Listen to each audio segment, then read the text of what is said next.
Hola, humano. Bienvenido a un corto documental de Marginal Media. Nos engañaron con el tabaco, con que fumar no causaba cáncer y que el hacerlo era algo elegante y hasta bueno para la salud. Nos engañaron con los autos eléctricos, cuando durante décadas las petroleras compraron cada patente nueva que aparecía en el mercado para enterrarla y poder seguir vendiendo autos de gasolina. Y ahora que con las nuevas fuentes de energía la demanda por la gasolina baja y su precio disminuye, las mismas petroleras nos engañan con el plástico.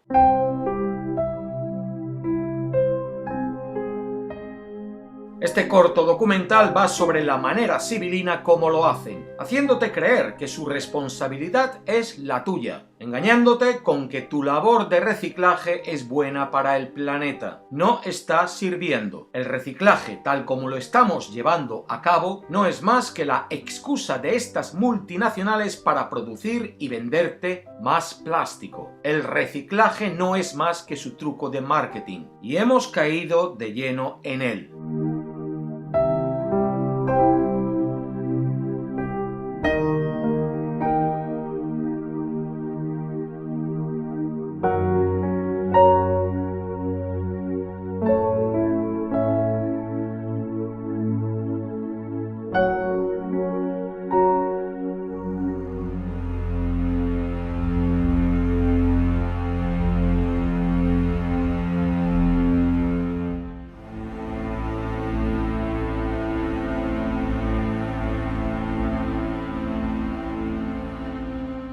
Para el año 2050 se habrá triplicado la cantidad de plástico en el mar. No consigo quitarme la cifra de la cabeza. La escuché a comienzos de año, antes de este virus que nos atormenta, y esa cifra me pesa casi más que los muertos de la pandemia. Pero no debería de extrañarme, considerando que para 2050 también se habrá triplicado la producción de plástico en el mundo. Por suerte, cada vez tenemos más facilidades para reciclar nuestro plástico y más conseguimos hacerlo, ¿no? Pues no, ese es el problema, que aparentemente sí, pero realmente no. Ni el 10% del plástico que consumimos se recicla. Que tú separes tu plástico del resto de tu basura y lo pongas en un contenedor para que se lo lleven, no significa que ese plástico vaya a ser reciclado y reusado. Significa que, con la excepción de alguna industria y algún país que se ha tomado esto un poco más en serio, ese plástico va a acabar en vertederos al aire libre, contaminando la tierra, las aguas y, cuando es quemado, la atmósfera. ¿Cómo hemos llegado a esto? El poder del plástico como producto es fácil de entender. Es barato, eficiente y conveniente. Sirve para empaquetar otros productos con facilidad, pesa poco y, en el caso de los alimentos, conserva sus propiedades perfectamente. Pero todos esos contenedores de plástico con alimentos y comidas dentro no se reciclan. Muchos de ellos sí incluyen algún logo relacionado con reciclaje, unas letras y unos números que nos indican que el contenedor potencialmente podría ser reciclado, pero no se recicla porque económicamente no es rentable. Durante décadas hemos estado usando plástico, un material creado por nosotros, en sus múltiples composiciones porque nos ha funcionado mejor que otros materiales orgánicos y nos ha hecho la vida más fácil. Pero el precio a pagar por este acomodo cada vez ha sido mayor y ahora es insostenible. Ya en los años 70 éramos conscientes de la enorme cantidad de plástico que se estaba dilapidando y la contaminación medioambiental que estaba creando. En los Estados Unidos de América, algunos condados comenzaron a prohibir el plástico. Algunas compañías que usaban plástico fueron penalizadas. Las grandes compañías petroquímicas que creaban plástico sintieron la presión social y crearon el Council for Solid Waste Solutions. Esta sociedad creó un primer centro de reciclaje para complacer a los legisladores y levantar las prohibiciones, pero con una idea clara: si esto era lo que quería la gente tendría que pagar por ello. Luego crearon los logos y códigos para identificar los diferentes tipos de plásticos, dando la impresión de que todos estos plásticos eran reciclados. La mayoría de ellos no lo eran. Una vez usados, no había industria que quisiese saber de ellos, ni incluso pagando para que se los llevasen, se deshacían de ellos. Pero la industria no quiso rectificar porque esos logos servían otro propósito. Dando la impresión a la gente de que ese plástico era reciclable, podían vender más plástico. Principalmente el más contaminante, el de uso casero o uso único, esa bandeja con comida o la capa de celofán que la cubre, la cucharita de plástico, la percha de la que cuelga la prenda de ropa que compras y que en cuanto llega al cajero ya va a la basura. El 40% de todo el plástico que se produce es ese plástico que solo se usa una vez. La mayor parte de ese plástico y mucho otro constituyen los llamados plásticos mixtos, plástico que no es económicamente viable reciclar. No lo ha sido nunca, pero eso ya se sabía en 1973. La infraestructura no existía, el reciclaje no podía funcionar, pero insistieron en su logo y en su estrategia de que mientras la gente dispusiese de ese plástico creyendo que se podía reciclar, iban a despreocuparse del medio ambiente y consumir más plástico. A eso añadieron una fortuna en campañas publicitarias de todo lo que se podía hacer con el plástico para desviar la atención del problema que suponía el deshacerse de él. Y les funcionó. El plástico pasó de un bajo nivel de aceptación de un 30-35% a un 60-65%. A partir de ahí se disparó la producción. La industria insistía en su estrategia del aparente reciclaje mientras las toneladas de basura de plástico se acumulaban. Nosotros, los más preocupados por el medio ambiente, caímos, como todos, en la trampa del reciclaje, contribuyendo a desviar la atención del problema real, los niveles de producción. La industria ocasionalmente tenía un detalle para cubrir las apariencias, como cuando en 1994 el American Plastic Council presentó una máquina revolucionaria que separaba todo el plástico de una manera mucho más eficaz que lo visto hasta entonces. Costó $1,500,000. Poco después fue vendida como chatarra porque no resultaba económicamente viable.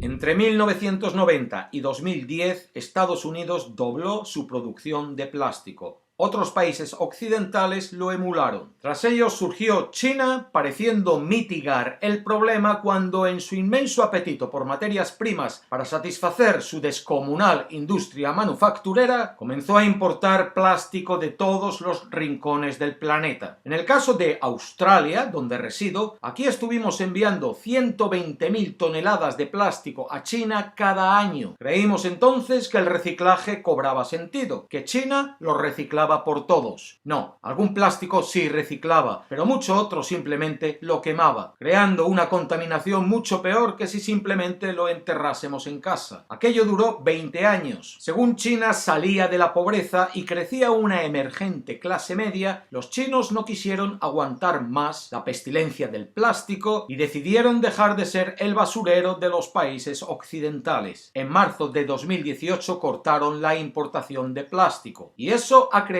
un problema grave para los países desarrollados, que aún está por resolver. El problema ahora se ha repartido por el resto de Asia. India, Indonesia, Tailandia, Vietnam y Malasia recogen el plástico que antes iba a parar a China. La mayoría de las factorías en estos países son ilegales, establecidas en muchos casos por los mismos empresarios chinos que ahora han tenido que trasladarse fuera de su país para operar, surgen por todas partes en áreas rurales. Y la situación se repite. Algo del plástico se utiliza, el resto se tira en aldeas o selvas poniendo en peligro a las poblaciones locales. Los vertederos contaminan las aguas de los ríos de los que beben y cuando se queman el aire es irrespirable. El problema es ya de tal magnitud que en países como Indonesia y Malasia se persigue el tráfico ilegal de plástico con la misma contundencia que el de drogas. Pero los contenedores con desechos ilegales siguen llegando. Australia envió más de 70.000 toneladas de plástico a Malasia, el mayor recipiente de plástico del mundo, el año pasado. Está muy bien educar a nuestros hijos a reciclar la basura y especialmente el plástico, pero meterlo en contenedores para enviarlo a otro país y crearles un problema a ellos, cuando además tienen menos recursos para combatirlo, es hipócrita. No deberíamos de hacerlo.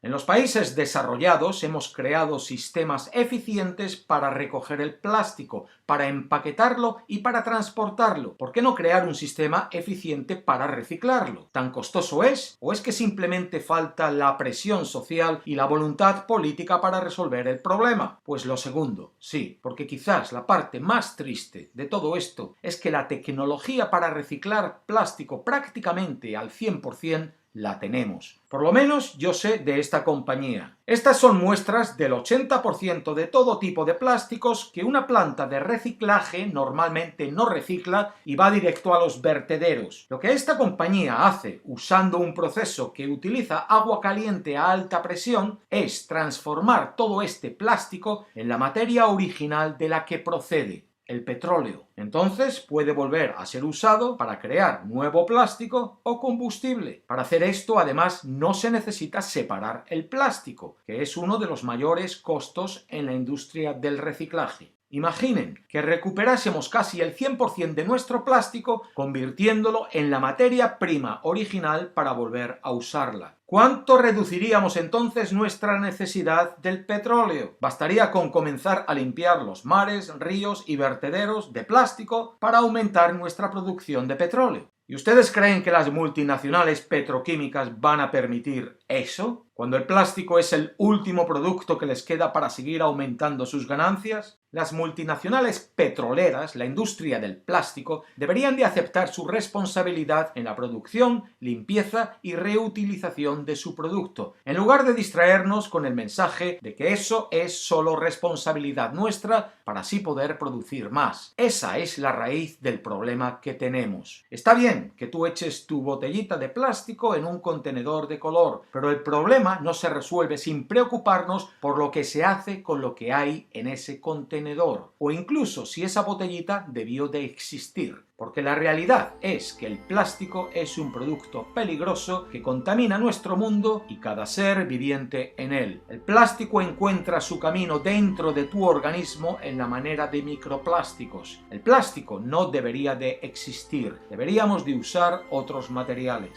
En lugar de enfocarnos en esto, nos encontramos con noticias como la de hace un mes de que la administración Trump abrirá el Refugio Nacional de Vida Silvestre del Ártico a la perforación. Las petroleras ya metidas de lleno dentro del círculo polar ártico para acelerar todo este proceso de destrucción del planeta. Si ustedes piensan que con esto del coronavirus ya lo vieron todo en cuanto a virus, ya hay quien avisa. Esperen a que estas compañías comiencen a perforar el permafrost a ver lo que tardan en dar con algún virus que lleve enterrado decenas de miles de años. Tema para un próximo vídeo. Hoy lo dejamos aquí.